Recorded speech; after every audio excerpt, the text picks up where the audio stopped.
함께 보실 하나님의 말씀은 신약 성경 골로새서 이어지고 있습니다. 골로새서 오늘 4장의 말씀 2절부터 6절까지, 골로새서 4장 2절부터 6절까지 찾아 2절 말씀부터 같이 읽죠. 시작. 기도를 계속하고 기도에 감사함으로 깨어 있으라. 또한 우리를 위하여 기도하되 하나님이 전도할 문을 우리에게 열어주사 그리스도의 비밀을 말하게 하시기를 구하라. 내가 이 일 때문에 매임을 당하였노라. 그리하면 내가 마땅히 할 말로서 이 비밀을 나타내리라. 외인에게 대해서는 지혜로 행하여 세월을 아끼라. 너희 말을 항상 은혜 가운데서 소금으로 마칠 램과 같이 하라. 그리하면 각 사람에게 마땅히 대답할 것을 알리라. 아멘. 마지막 시대를 살아가는 저와 여러분입니다. 지난 한 주간도 영적 전쟁터에서 말씀으로 또 주님 때문에 고군분투하며 싸우시느라 정말 수고 많으셨습니다. 주님의 이름으로 응원하고요, 주님의 이름으로 힘주시기를 다시 한번 기도합니다. 저나 여러분이나 똑같아요. 성도이기 때문에 조금 더 가깝게 얘기하죠. 그리스도인이기 때문에요, 갈수록 우리의 삶 속에서는 손해보는 일이 생깁니다. 핍박을 받기도 하고요, 고난을 당하기도 하고요, 어려움을 겪기도 하고요, 박해를 경험하게 되고 소외를 그 깊이 느끼게 되고요, 한마디로 죽음이 닥쳐오는 그런 상황들을 그리스도인 성도이기 때문에 만나게 될 것입니다. 이런데 참 그러할 때 말씀을 전하는 자로서 우리 지체들이 이 마음을 참 동일하게 품기를 간절히 소망해 봅니다. 그런데 그러할 때 오히려 진짜 예수 그리스도만을 따르는 기독 신앙이 정말 발휘가 될 수 있는 소망의 시기라고 믿습니다. 바로 이때. 할렐루야. 또한 오늘날 보면 저 마켓의 시장에 함께 진열되어 있는 선택 가능한 것 중에 하나가 예수라는 상품이고, 또 교회라는 상품이고, 그 상품 가운데 하나가 기독 신앙이라는 상품으로 자리 잡고 있는 안타까운 세대를 한 사람의 목회자로서 보게 됩니다. 교회도 그러하다 보니까 소비주의적이에요. 인간의 어떤 구매 욕구를 충족시켜야 하는 그런 세대가 되어버렸고, 기독교를 어느 순간 상품화해서 시장에 제시하는 그런 목회자가 되었고, 그런 교회의 모습이 되었고, 그런 성도들의 그런 움직임이 우리는 부인할 수가 없는 것입니다. 어찌 욕구 충족의 그런 한 수단으로 교회로, 또 더 나아가서는 신학적인 용어로 인본주의, 자본주의의 욕구 가치를 충족시켜주려는 그런 방식의 하나로 복음의 성격을 바꿔버리는 그런 세대가 안타깝지만 참 슬프지만 바로 이 마지막 세대임을 봅니다. 그런데 또 말씀을 전하는 사람으로 한번 따라해 볼까요? 이러할 때, 할렐루야, 이러할 때 이 물결에 저항하면서 인본주의 아니다, 우리에게는 철저한 신본주의다, 그 신앙을 가지고 이 세상에 복음의 그 순수성, 복음의 그 구별하심, 저와 여러분 성도의 구별하심을 진짜 나타낼 수 있는 소망의 시기가 지금이다라는 것입니다. 할렐루야. 그 소망을 함께 갖기를 간절히 소원합니다. 여러분, 한국 기독교의 흐름을 한번 잠깐 살펴보겠습니다. 한국의 초기 기독교의 복음이 선교사님들에 의해서 전해지고 조금 시간이 흐른 다음에 어떤 현상이 나타나냐면 예수천당 불신지옥 개념이 복음의 지배적이었습니다. 그래서 길거리마다 지금도 그래요. 예수천당 불신지옥, 그것이 복음의 전체였습니다.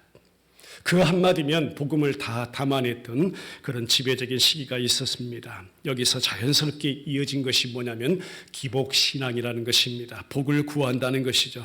천국, 그거 여러분 이제 우리 모두가 이미 다 따놓았으니까 이제 이 땅에서 한번 잘 살아보자는 것입니다. 더더욱 6.25 전쟁을 경험한 많은 우리 1세대 어른들 또 신앙생활 하던 분들 지금까지도 그렇습니다.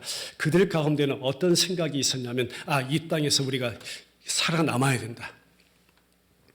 끝까지 내가 살아남아야 된다는 그런 생존 사회 속에서 사실 이것이 저희들 어릴 때 보고 자란 그리고 지금까지 어찌 보면 한국 기독교를 형성해 온 지배적인 복음의 성격이라고 저는 생각합니다. 대표적으로 그래요. 1970년 이후에 민족 복음화 운동이 시작되면서 한국 교회는 여러분 잘 아시는 조용기 목사님을 중심으로 해서 영혼이 잘 되고 범사가 잘 되고 강건할지어다. 소위 밖에서 붙여준 이름이 뭐냐면 삼박자 구원의 축복, 그거 외침이 한창이었습니다. 여러분 성경이 전하고 있는 말씀과 그 당시 저는 그렇게 생각해요. 우리 조용기 목사님께서 전하신 그런 어떤 본래의 말씀의 성격과 의도와 하나님이 전하고자 하신 것과 그 메시지 전하는 자 조 목사님이 예를 들어서 전하고자 하는 그 의도와는 아무런 상관없이 그랬습니다. 불교도 그랬고 유교도 그랬고 거기에다가 우리 기독교까지 그냥 합세해가지고 동일하게 똑같이 이 땅에서 영원히 잘 살 것으로 인식되어 버린 것이 그것을 우리 안에서 오해한 성도들의 모습이 그렇게 나타난 거예요. 그렇게 인식되어 버린 것이 복음의 면이었다는 것입니다. 여기서 조금 더 발전한 것이 뭐냐면 안 되겠다. 이제 조금 깨어 있어야 되겠다. 그래서 예수 믿고 그 다음 구호가 뭐냐면 우리 예수님처럼 한번 살아보자. 이런 구호가 아주 판을 쳤어요. 1980년대 들어와서. 제가 신학교 다닐 때였습니다. 예수처럼 살아보자. 책도 많이 나왔고요. 다 읽어봤어요. 예수님처럼 살아보자. 예수님 한번 끝까지 본받아, 토마스 캠피스가 그리스도를 본받아 이런 책들이 예수님 끝까지 한번 우리가 본받아서 예수님 같이 예수님 똑같이 한번 살아보자. 예수님과의 연합의 진리를요 이렇게 설명한 것입니다. 나도 예수님처럼 살자로 바꿔버렸어요. 여러분 예수님처럼 살아지나요? 저 예수님 인격적으로 영접하고요 18살 때 예수님 부름받고 그 즉시 소명받아서 그 즉시 헌신하고 지금 30수년째 오는데 예수님처럼 안 사라져요. 지난 2년간 여러분 저 보셨잖아요. 베델 침례교회 담임 목사 김영수라는 사람. 여러분 예수님처럼 살던가요? 못 살아요. 여러분. 사라지지 않아요. 사라질 수도 없어요. 못 살아요. 제 안에서 제 스스로 저 예수님처럼 못 삽니다. 여러분. 저도 상처받고요. 저도 슬픔이 있고요. 저도 염려 있고 두려움이 있고요. 저도 근심이 있고요. 저도 어려움 겪어요. 결코 나로서는 예수님을 본받을 수 없는 나임을 시간이 가면 갈수록 제 안에서 그렇게 외쳐지는데 저한테 영수 너 절대 예수님처럼 살 수 없는 자. 목사 웃기지 마라. 웃기지 마라.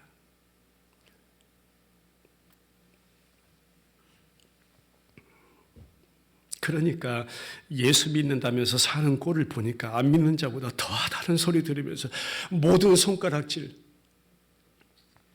다 교회가 받고 예수 믿는 자들이 받고 저는요 이것이 예수님께서 손가락질 다 받은 거라고 믿어요. 우리 모습 때문에 우리 사는 꼴 때문에. 그런데 이러할 때 참 저에게 소망으로 다가왔던 은혜가 뭐냐면 예수님처럼 못 사는 나 깨닫게 하시면 은혜의 힘을 믿습니다. 할렐루야. 그 은혜가 있길 바라요. 예수님처럼 결코 나로서는 예수님을 본받을 수 없는 자 깨닫게 하심이 저에게는 은혜예요. 그래 맞다. 그래서 다시 하나님의 은혜가 내게 필요합니다. 이 30여 년이 훌쩍 지난 지금에도 매일 그래요. 매일. 여러분 이 시간 이 설교상에 서기 직전까지도 그랬어요. 하나님 내게 하나님의 은혜가 부어지자면 이 시간 짧은 30분이지만 이거 감당할 수 없습니다. 이거예요. 그 더군다나 삶은 어때요? 생활은 어때요? 우리들의 관계 속에는 어때요? 안 돼요. 은혜 없이는 안 돼요. 내게 십자가 지금도 필요한 거예요. 영수에게. 내 안에서 그리스도의 부활이 매일 경험되길 기도하면서 복음의 본질이 내게 회복되어야 될 그런 세대인 것 하나님 깨닫게 하여 주시옵소서. 지금이 그때입니다. 그러니까 오히려 복음 안에서 해석하고 예수님 안에서 보니까 한번 따라해 보죠. 이 시기가 소망의 시기다. 할렐루야. 내 안에 세상 덩어리, 내 안에 죄 덩어리, 내 안에 우상 덩어리, 바로 나라는 사실을 복음 안에서 깨닫게 되기 때문입니다. 교회와 저와 여러분들이 이 중요한 영적 사명의 시기에 우리 모두 함께 서 있음을 여러분 영적으로 깊이 경험해 나가시길 주님의 이름으로 축원합니다. 오늘도 다른 특별한 거 아니에요. 죄와 허물로 죽은 나와 우리를 구원하신 하나님의 그 신실하신 사랑, 예수님 신랑 되시고 나 신부 되어서 한 몸 이룬 신랑 신부로 살아가게 하신 하나님의 은혜와 사랑이 원인되고, 도저히 죄로 물든 저와 여러분 감당하기에는 엄청난 하나님의 그 주권적인 은혜와 그 하나님의 주권적인 사랑이 원인되어서 오늘도 그 아버지 앞에 이 시간 예배하고 있는 줄 믿습니다. 그렇게 예배드렸으면 좋겠습니다. 골로새서의 결론 부분 4장을요, 이 구조를 분석해 보면 이렇습니다. 오늘 읽은 2절부터 6절까지가 교회를 향한 권면으로서 기도에 힘써라. 또 한 가지 뭐냐면 불신자에 대해서 성도가 어떻게 행동해야 되는가, 말해야 되는가. 7절부터 18절까지 여러 명의 신실한 동역자들, 아주 많은 이름들이 성경에 기록됩니다. 로마서 16장 마지막 절에서 많은 동역자의 이름이 거론되지만 여기서도 마찬가지예요. 그 이름들을 부르면서 그들을 주님의 이름으로 recommend, 추천하면서요, 그들에게 문안하면서 서신서를 마치는 것이 본문의 위치입니다. 2절 본문 첫 단어 한번 보죠. 읽고 가겠습니다. 2절 본문이에요. 시작. 기도를 계속하고 기도에 감사함으로 깨어 있어야. 보니까 첫 단어가 기도입니다. 기도 그 자체를 보면요, 기도는 하나님과의 교제이죠. 교통함이죠. 하나님과의 만남이라고 우리는 부릅니다. 그 원인이 어디에 있냐면요, 그 원인을 구약성경 출애굽기 30장에서 해석해 줍니다. 출애굽기 30장 6절로 7절입니다. 시작. 그 제단을 증거궤 위 속죄소 맞은편 곧 증거궤 앞에 있는 휘장 밖에 두라. 그 속죄소는 내가 너와 만날 곳이며 아론이 아침마다 그 위에 향기로운 향을 사르되 등불을 손질할 때에 살을 찌며 라고 했습니다. 중요한 키워드가 뭐냐면 거기서 내가 너와 만나주겠다. 기도가 여러분 그런 것입니다. 내가 죄인됨을 고백하는 가장 겸손한 자의 엎드림 기도. 나의 어떠함이 아닌 오직 예수 그리스도의 피를 힘입어 하나님 앞에 당당하게 나아가는 그리스도인의 믿음의 고백, 기도. 우리가 기도를 어떻게 부르냐면 영적인 호흡이라고도 부릅니다. 하나님과의 교제가 그렇기 때문에 막힘 없어야 되는 것이고, 그 막힘 없이 긴밀하게 유지되어서 하나님의 사랑과 은혜만을 오늘도 먹고 살아가는 성도의 자리, 그 자리가 기도임을 믿습니다. 이 기도 계속하라는 거예요. 이 기도에 감사하라는 거예요. 이 기도에 지금 깨어 있으라고 하는 거죠. 여러분 다시 생각해 보세요. 사도 바울 그가 누구예요? 여러분 아는 사도 바울 그가 누구입니까? 말씀의 거장입니다. 제가 말씀을 연구하고 있으니까요. 사도 바울 보면 참 거장이에요. 거장. 말씀의 거장. 위대한 복음의 사도잖아요. 우리가 보기에는 기도가 전혀 필요치 않을 것 같은 사람이에요. 여러분 보시기에 저는 어떻습니까? 그렇지 않아요. 사도 바울을 보니까 그래요. 우리가 보기에, 제 눈에 보기에도 사도 바울 참 기도가 필요치 않을 것 같은 사람이에요. 그런 바울이에요. 그런 바울이 지금 오늘 그러는 거예요. 자신을 위해서 기도해달래요. 자기 자신을 위해서 충고 기도해달래요. 내가 어떤 직분을 가졌느냐에 상관이 없어요. 이건요, 자신을 위해서 기도해달라는 거잖아요. 한 성도의 엎드림이라고 믿습니다. 그가 어떤 거장이다, 복음의 사도다, 이거 다 떼고요. 한 성도의 진정한 엎드림이 이거 아니에요. 자기를 위해서 기도해달래요. 한번 같이 고백할까요? 기도는 우리 지체들의 실질적인 협력이다. 할렐루야. 서신서 곳곳을 보죠. 복음을 위한 싸움에. 여러분 여기에 담긴 의미는 참 깊어요. 복음을 위한 싸움에. 여러분 자리마다요, 성도의 자리는 복음을 위한 싸움의 자리예요. 그래서 전쟁이라고 하는 것이고요, 그것을 영적 전쟁이라고 표현한 것입니다. 그 복음을 위한 싸움에 교회 공동체여 기도로 함께 참여해달라는 요청이에요. 사역의 열매가 있도록 기도해달라는 거예요. 내가 복음을 입을 열어 전할 때 복음이 받아들여지도록 기도해달라는 거예요.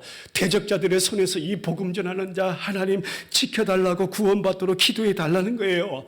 내 입술에서 내 심령에서 담대하게 당당히 거침없이 그리스도의 복음이 담대하게 전해지도록 그렇게 기도해달라는 거예요. 제발 교회 공동체요, 지체들이요, 내 동역자들, 협력자들이요, 그렇게 좀 기도 좀 해다오. 제가 말씀드릴게요. 제가 그래요. 제가. 여러분 제발 저를 위해서 기도 좀 해주세요.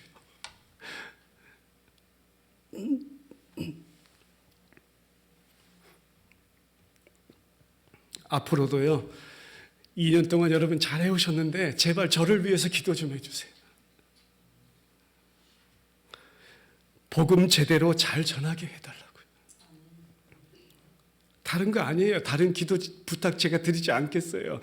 복음 제대로 전하는 그 목사님 되게 해주시고 말씀 제대로 기도하면서 그 말씀과 먼저 씨름하고 싸우고 고민하고 그 말씀을 읽으며 눈물을 흘리고 그 주님의 마음을 이 설교 시간에 그거 준비할 때 그 마음과 주님의 마음이 그냥 그대로 더 성령이 역사하셔서 전해지도록 해달라고 기도해 주세요. 이 시대 참 악하잖아요. 그 가운데 우리 목사님 구별해 주세요.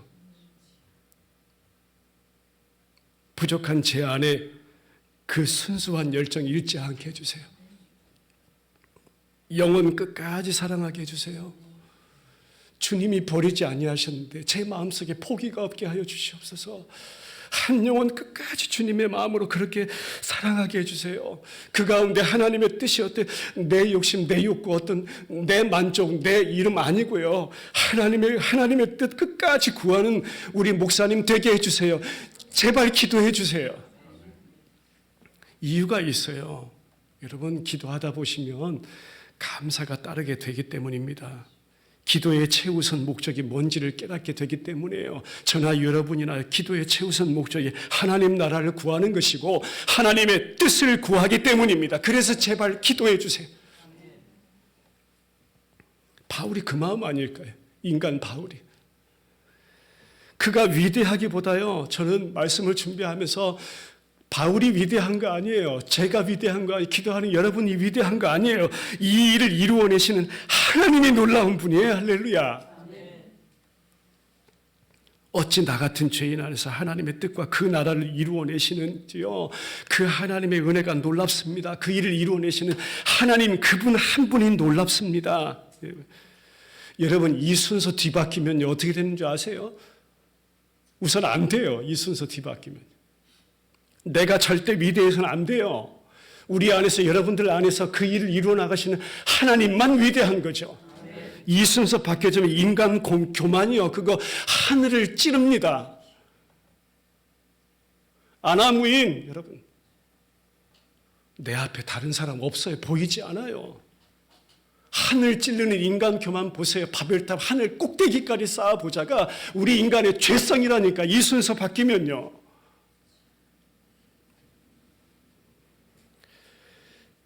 오늘 보니까 기도라고 해서 뭔가 달라는 기도도 아니고 얻어내려는 기도도 아니고 내 소원성취 신세타령이나 내 하늘 한번 풀리라 그런 기도의 차원 아니었다. 그러면서 바울은 이제 그리스도의 다스림 통치 안에 살고 있는 우리 성도의 삶을 이 복음 안에서 그려내면서요. 우리 눈을 어디로 외부로 향하게 만듭니다.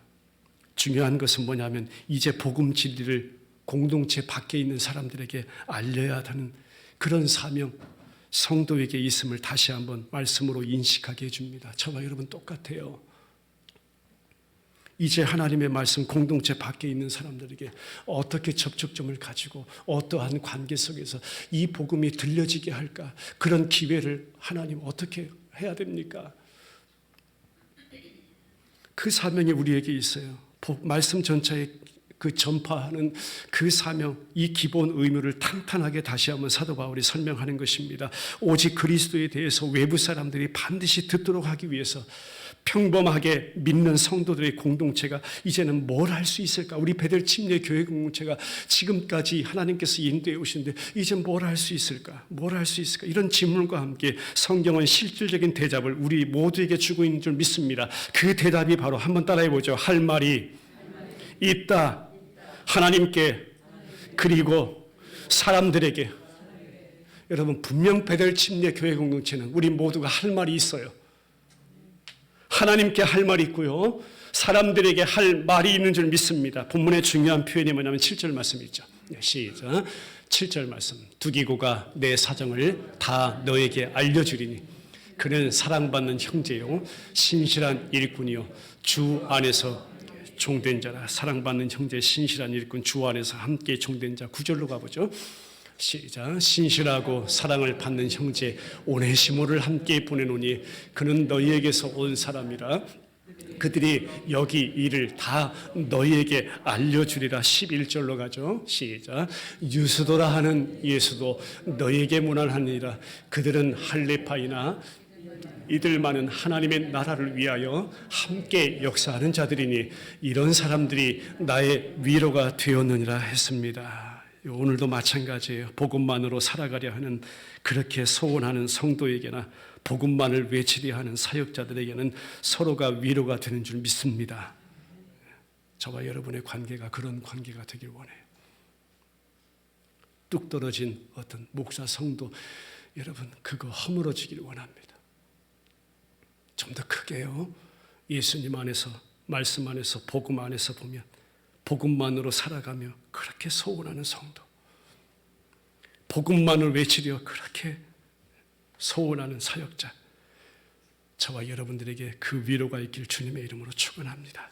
하나님이 허락하신 이런 자들, 그런 자들이 교회이고 그런 자들을 성경은 성도라고 부르기 때문입니다. 이렇게 하나님의 나라를 위해서 함께 역사하는 사랑받는 형제, 사도 바울이 부르듯이 신실한 일꾼이 옆에 있을 때는요, 이렇게 우리들처럼요, 옆에 있어요. 이렇게. 아닌가요? 맞잖아요. 우리들처럼.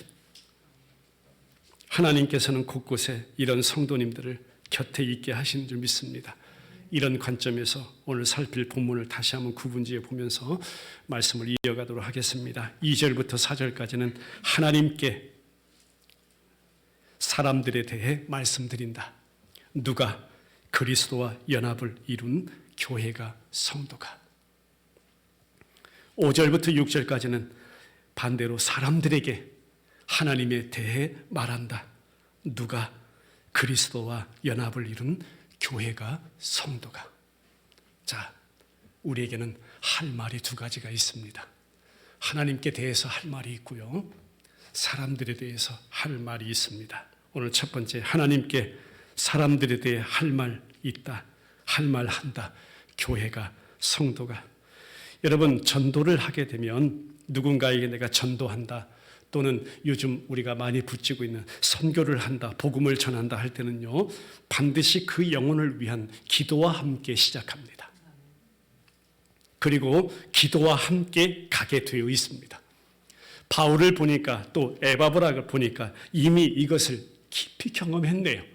1장 9절의 말씀 확인할까요? 시작. 이로써 우리도 듣던 날부터 너희를 위하여 기도하기를 그치지 아니하고 구하노니 너희로 하여금 모든 신령한 지혜와 총명에 하나님의 뜻을 아는 것으로 채우게 하소서. 기도의 체험이 저들 가운데 깊이 있었어요. 훌쩍 뛰어넘어서 4장으로 한번 보죠. 4장 한 구절을 보겠습니다. 12절. 시작. 그리스도 예수의 종인 너에게서 온 에바브라가 너희에게 문안하니라. 그가 항상 너희를 위하여 애써 기도하여 너희로 하나님의 모든 뜻 가운데서 온전하고 확신 있게 서기를 구하노니 했습니다. 이겁니다. 여기서 본문에 항상 너희를 위하여, 여기서 항상이라는 이 원문의 의미를 깊이 보면요, 참고 견딘다는 의미가 있습니다. 기다린다는 의미가 함께 포함되어 있습니다. 초기 기독교인들이 그랬어요. 특별하게 가졌던 중보 기도에 대한 헌신이 바로 이것입니다. 한 영혼을 향한 참음, 견딤, 기다림이 이것이었습니다. 그것이 기도라는 것이었어요. 지금 골로새 안에 방문자들이 있었죠. 자, 골로새가 말씀이 시작된 원인이 이단들의 잘못된 가르침이 그 가운데 들어왔기 때문입니다. 그 침입으로 인해서 시험의 위기가 왔을 때 이미 아예 처음에 너희들에게 주어진 것을 다시 붙잡으라 이거죠. 원수의 분열과 붕괴의 위험을 감지하라 이거죠. 그러면서 사도 바울이 마지막에 와서 결국 기도를 강조하고 있는 것입니다. 원수와 사단이 가장 일을 잘할 수 있는 그 터가 어디인가? 원수와 사단이 오늘도 그래요. 신앙생활은 저와 여러분 예외가 아니에요. 원수와 사단이 가장 일을 잘할 수 있는 곳이 기도 없는 성도이다. 오늘도 원수와 사단이 가장 일을 잘할 수 있는 곳이 어디인가? 기도가 없는 교회이다. 여러분 보세요. 그렇지 않은가요? 교회에 기도가 없습니다. 요즘은요. 아무리 크다고 하는 교회도 제가 조심스럽게 물어봐요.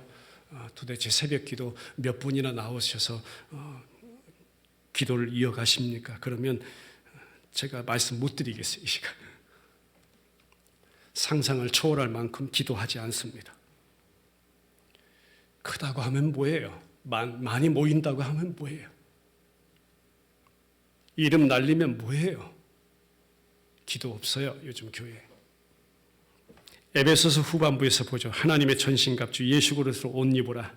전쟁을 치르고 있는 성도들이 함께 소유한 비밀스러운 무기, 그것은 바로 성도에게 주어진 기도의 자리라고 설명합니다. 모든 기도로라고 말씀하기 때문이죠. 모든 기도와 간구를 성령 안에서 깨어 구하기를 힘쓰라고 했습니다. 기도는요, 우리들의 신앙생활에 결코 따로 떨어진 것이 아닙니다. 항상 같이 가는 것입니다. 중요한 것이 뭐냐면 기도의 차원이라는 것이죠. 뭘 기도해요? 특별히 바울 자신이 성도들을 위해서 이만큼 기도했으니 그 보답으로 나 바울을 위해서도 이만큼 기도해 달라는 그런 거?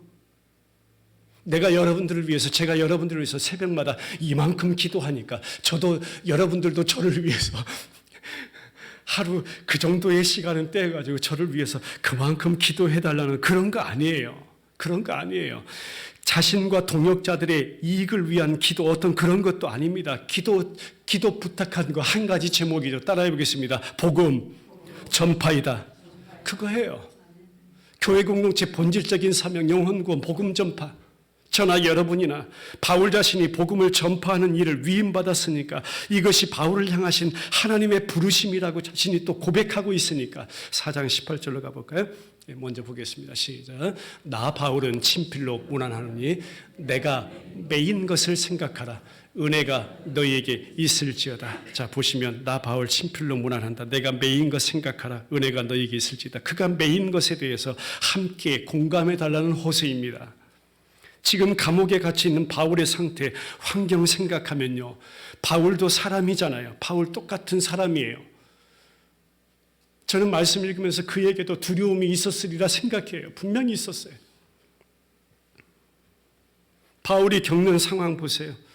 에베소에서 그가 깡패들 만났어요. 폭도들 만난 거예요.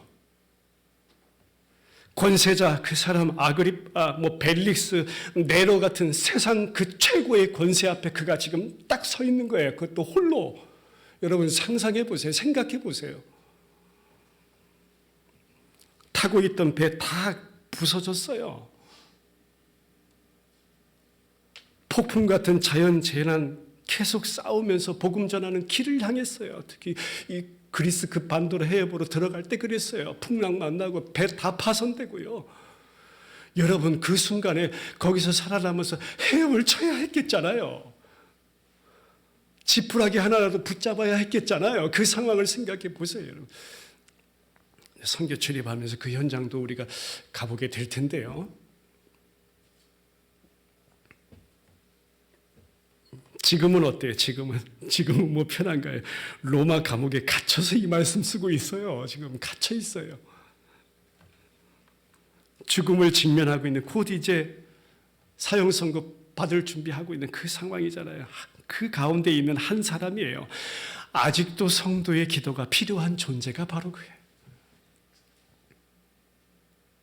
고린도 성도들에게는 어떻게 바울이 고백했는 줄 아세요? 너무나 솔직한 고백이에요. 내가 너희 가운데 거할 때 약하고 두려워하며, 성도들은 함께 있을 때 상상도 못했을 거예요. 바울 그 마음 안에 그 두려움이 있었는지, 그 약함이 있었는지 상상도 못했을 거예요. 바울은 어떻게 고백해요? 자신이 심히 떨고 있었다고 그렇게 솔직하게 고백해요. 고린도전서 2장 3절 볼까요? 시작. 내가 너희 가운데 거할 때 약하고 두려워하고 심히 떨었노라. 십자가에 못 박히신 그리스도만을 알기를 원하면서 인간의 말이나 지혜로 하지 아니하고 오직 성령의 능력으로 복음을 증거하고자 했던 사도 바울 중에 사도 중에 사도, 그가 지금 이렇게 그 순간에도 두려웠다, 내가 약해 있었다, 내 마음은 심히 떨고 있었다, 이렇게 고백하는 거예요. 이 말씀.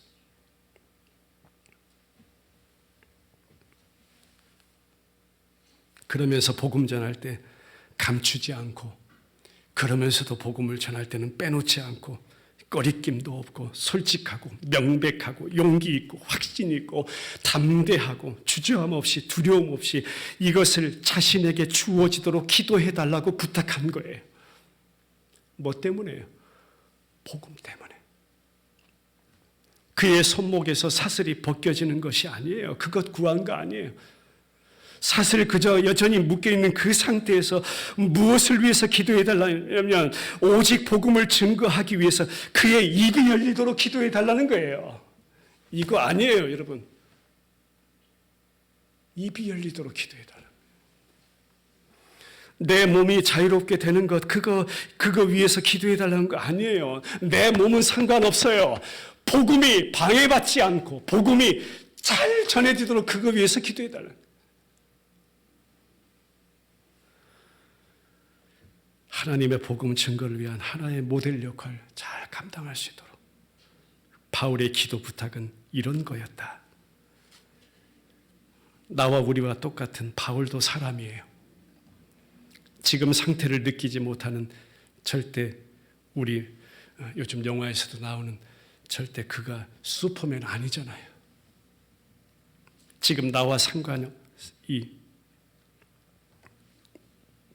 나의 어떤 상황과는 비교도 할 수 없는 그런 감정 그가 똑같이 느끼고, 그런 느낌 가지고 그런 고통을 다 당하고 있는 그런 상황 가운데 오늘 의미심장한 내용을 우리 가운데 주고 있습니다. 그게 뭐냐면 오늘도 그런 바울이 성도들에게 하나님의 감옥 문을 단번에 열어주사 자신이 좀 풀려날 수 있게 해달라는 그런 기도 부탁은 하지 않고 있다. 사실 눈에 보이는 이 옥문은 언제 열릴까? 말씀 읽으면서 한번 생각해 봤어요. 지금 감옥에 갇혀 있는 그 옥문, 사도 바울에게 언제 열릴까? 답은 하나예요. 바울 자신이 그리스도의 그 복음의 말씀 전파하는 일을 내가 중단하겠다.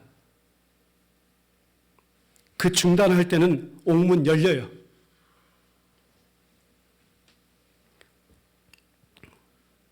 내가 복음 이거 전하는 거 철회하겠다. 내가 예수님 부인하겠다. 그러면 옥문은 활짝 열립니다. 만약 바울이 그렇게 하면 열리는 것이 눈에 보이는 옥문.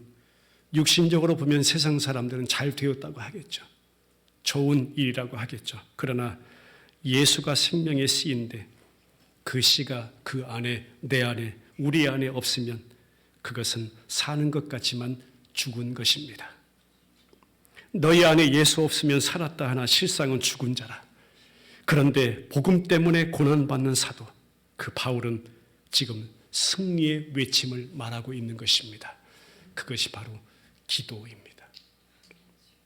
말씀 결론 맺죠. 하나의 열린 문은 복음 전할 자유의 문이었습니다. 하나님이 주신 복음 전할 기회의 문이었습니다. 그 문 열려지도록 기도 부탁한 거죠. 사도행전 14장으로 가볼까요? 27절 시작. 그들이 이르러 교회를 모아 하나님이 함께 행하신 모든 일과 이방인들에게 믿음의 문을 여신 것을 보고하고, 믿음의 문, 이것은 정확하게 전도의 문이라고 해석됩니다. 로마서로 가보지 1장 13절 시작. 형제들아 내가 여러 번 너희에게 가고자 한 것을 너희가 모르기를 원하지 아니하노니 이는 너희 중에서도 다른 이방인 중에서와 같이 열매를 맺게 하려 함이로되 지금까지 길이 막혔도다라고 합니다. 데살로니가 전서로 가보지 2장 18절 시작. 그러므로 나 바울은 한 번, 두 번 너희에게 가고자 하였으나 사탄이 우리를 막았도다 합니다. 그런데 여러분, 하나님이 은혜를 베풀어 주셔야 열리는 문, 전도의 문, 복음의 문. 이것을 고린도전서 16장 9절에 와서 보죠. 시작. 내게 광대하고 유효한 문이 열렸으나 대적하는 자가 많음이라. 열린 문일지라도 대적하는 자가 참 많습니다. 복음 전하는 그에게도 매일 영적 전쟁터 한마당에 그가 서 있다는 고백입니다. 고린도 후서로 와보죠. 2장 12절 시작. 우리가 세상의 영을 받지 아니하고 오직 하나님으로부터 온 영을 받았으니 이는 우리로 하여금 하나님께서 우리에게 은혜로 주신 것들을 알게 하려 하심이라. 할렐루야. 정확한 원문의 번역은 주님께서 내게 거기에서 일할 수 있는 길을 열어주셨다라는 고백입니다. 이게 은혜로 주신 것, 이거 알게 옵니다. 그리스도의 생명의 복음의 말씀, 그 비밀을 말할 수 있는 그 문이 열리게 해달라는 기도, 그것은 저와 여러분이 하나님께 할 말입니다. 또한 사람들의 마음의 문이 이 진리에 대해서 열리기를 구하는 것, 저와 여러분이 하나님께 대해서 할 말입니다. 하나님의 은혜만을 구하는 것, 이게 죽는 것 같지만 사는 것입니다. 성도에게는 예수가 생명이고 십자가가 능력입니다 라고 하시면서 그 문을 열어주시옵소서. 하나님께 대하여 성도의 할 말, 마땅히 할 말, 하나님께 대하여 사람들에게 대하여 말씀드리자 베델 침례 교회 공동체요. 하나님께 대하여 사람들에 대하여 말하자, 할 말하자. 베델 침례 교회 공동체 저와 여러분, 특별히 죽어가는 영혼을 위해서 이 기도하자, 할 말하자. 기도드리겠습니다. 세상에 많은 말들이 있지만 오늘 성경은 성도가 마땅히 할 말, 오늘 먼저 그것은 기도임을 깨닫게 해주셨습니다. 하나님께 대하여 무슨 말 하려? 사도 바울의 기도의 제목을 보니 딱 하나, 예수 복음 전파를 위해 그 복음의 문이 열리도록, 그 복음을 전하는 입이 열리도록, 육신의 어떤 간과의 그런 차원이 아니었음을 깨달을 때 우리 베델 침례 교회 공동체 주님 앞에 또 모두 사용되기를 원하며 하나님, 우리 지체들이 하나님께 대해 할 말, 이 기도 동일한 제목임을 믿습니다. 아버지여, 이 시대 교회의 갈 바를 알게 하시고 속도가 아닌 방향의 중요함을 다시 한번 깨닫게 하셔서 우리 교회 공동체, 하나님이 세우신 모든 교회들 사역자들, 택하신 주의 백성들 안에 그 은혜가 회복되게 하시고 이 역사가 회복되게 하시고 하나님께 정말 할 말 드릴 수 있도록 기도하게 하시옵소서. 복음 전파, 영혼 구원, 마지막 하나님이 세우신 교회의 존재의 목적, 본질적인 사명 감당을 위해 우리 모두가 사용되기를 소원합니다. 아버지, 기도로 무장하게 하소서, 기도하게 하소서, 기도로 협력하게 하소서, 동역하게 하소서. 이 한 주간도 하나님 주신 말씀 붙잡고 주님 앞에 그렇게 또 엎드리기를 원합니다. 주님 오시는 그날까지 아버지여, 주님 앞에 할 말 계속 할 수 있도록 은혜 베푸시옵소서. 살아계신 예수 그리스도의 이름으로 기도드리옵나이다. 아멘. 우리 자리에서 일어나 찬양 드리겠습니다.